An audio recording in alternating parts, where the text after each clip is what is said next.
What's going on, everybody? This is Will with Will Catcher Reptiles, and in today's video we're going to be talking about how we go from our base morph genetic stripe bearded dragon like this girl right here into some of our blue stripe lines like this dude right over here. Let's get into it.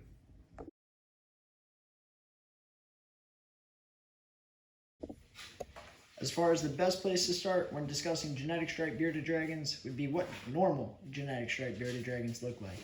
So now note on these animals the lack of clear nails or eclipsed eyes. However, they do have the distinguished racing stripes down their back, making them genetic stripe bearded dragons. As far as genetic stripe is concerned, this is going to be a polygenic trait. This is not codominant, this is not incomplete dominant, nor is it recessive. This is going to be, for lack of a better term, a line-bred mutation that occurs in bearded dragons. And it's going to be something where when we breed one genetic stripe to another genetic stripe, although we may see better examples that some people may refer to as thunderbolts or super genetic stripes, they are not true supers. Show you this on the other girl real quick, and you'll be able to see the true polygenic nature of genetic stripe. Note how different each animal's stripes are, despite the fact that both animals are from the same exact pairing.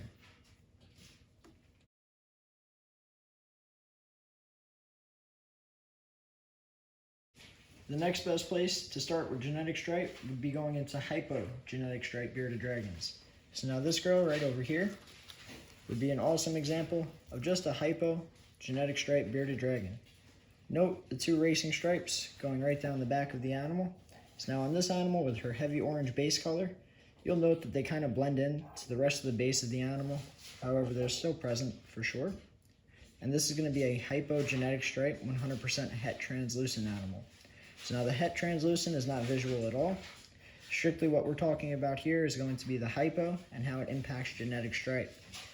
Note that the animals are going to be brighter in appearance. However, this is more so strictly a result of how hypo interacts with the bearded dragon in general. It doesn't really seem to have much of an interaction when it comes to the genetic stripe morph in terms of differentiating hypos versus hypo G stripes. Really, your only differentiation would be the difference between the lack of melanin in the hypo animals and the higher amounts of melanin in the non-hypo animals. So now next up on our right would be this dude right over here. So now this would be what has been coined by Rob and Vicky Daichu as a genetic stripe anomaly.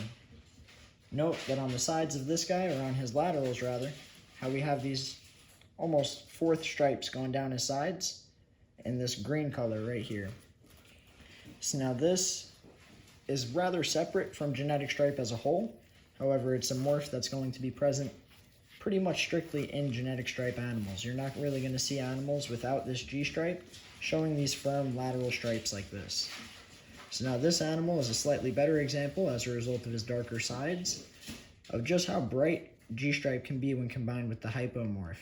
Note the two racing stripes going right down his back, and also note these firm laterals with the stripes going down them. Once we spread the scales a little bit, they're a little bit more evident, as you can see right over here. And once again, this would be both two examples of hypogenetic stripe bearded dragons, one being a hypogenetic stripe anomaly, as coined by Rob and Vicky Daichu, and the other one being strictly a hypogenetic stripe bearded dragon.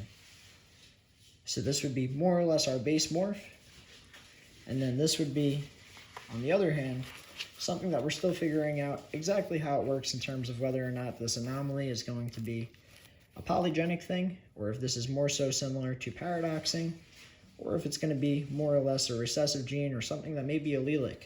This guy is going to be a hypogenetic stripe who is 100% het for both whiplets and translucent, which in my opinion may be part of what results in these lateral bars like such. Also note on this guy, if it wants to pick up on camera, the cat eyes that he represents, or presents rather. This is going to be another trait of these anomaly bearded dragons. If this guy wants to mellow out, you can see on his eyeballs how they go up and down, almost like they're half eclipsed in a way. Whereas on this lady right over here, you're going to see more so standard bearded dragon eyeballs. And we have better examples of this that we're going to dive into when we get to some of our blue stripe animals.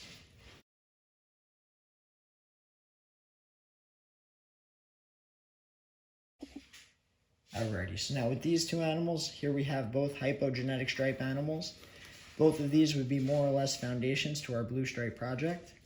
This animal right here is going to be one of the best examples that we have in terms of the cat eyes that are going to be present with Robin Vicky's striped anomaly line animals.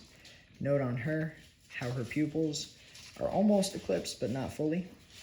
Also note on this animal the clear presence of these lateral stripes going down right here. So now this, in terms of base morphs, would be a hypo and a genetic stripe, as you can tell by the clear racing stripes that go down her back. So now as far as this animal in particular, she's going to be another example of a hypo who is 100% het for whiplets and translucent, which is part of the reason why we have been presuming that some of this striping down the laterals may be a result of these animals being allelic, or there being some allelic correlation between these anomaly animals, genetic stripe, and the animals also being het for wits and translucent. So now on the animal to our left, this is going to be the foundation stock to my blue stripe line. So now this would be another one of Robin Vicky's anomaly animals. Note that she has these firm lateral stripes that have kind of faded with age, as well as having rather clear cat eyes present. So now as far as these animals, note the clear racing stripes going right down the backs of the animals, as well as the lateral bars that are going down the sides.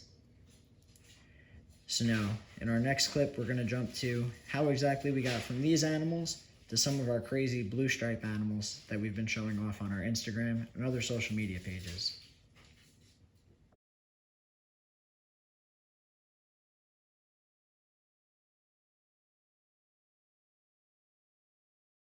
So now in the true nature of progression, this is going to be a perfect example of our base morph blue stripe line. So now what this animal is going to be a polygenically bred G-stripe animal, hypo G-stripe animal, which is going to have extreme blue bars going down the sides of the animal, lacking the lateral stripes that are present in most of the anomaly line stock. So now this animal is a hypo that is 100% het for whiplet and translucent. However, this animal has been selectively bred to have these extreme blue bars on the laterals, as well as the genetic stripe going down this animal's back. So this animal is going to actually be a sibling to one of the animals previously shown. And this would be the true foundation for our blue stripe project. So now this would be our first generation blue stripe. And now on this end of it, we're going to jump to our second generation blue stripe. So now this animal is a low content Barbata hybrid, hypo, dunner, genetic stripe. This would be a blue stripe animal, as we can see, with the intense blue bars right alongside those bright red racing stripes going down this animal's back. This animal is once again a hypo, dunner, genetic stripe. And now this guy is going to only be 66% possible het for whiplet and translucent. Note on this animal, the brighter sides, like so, as well as the rougher scalation. That's going to be a product of the Dunner gene and how it throws the scales almost sideways in every direction. So now this would be our second generation of blue stripe animal right here. And now to show you the true progression of the gene, we're going to show you some of this year's babies. Let's get to it.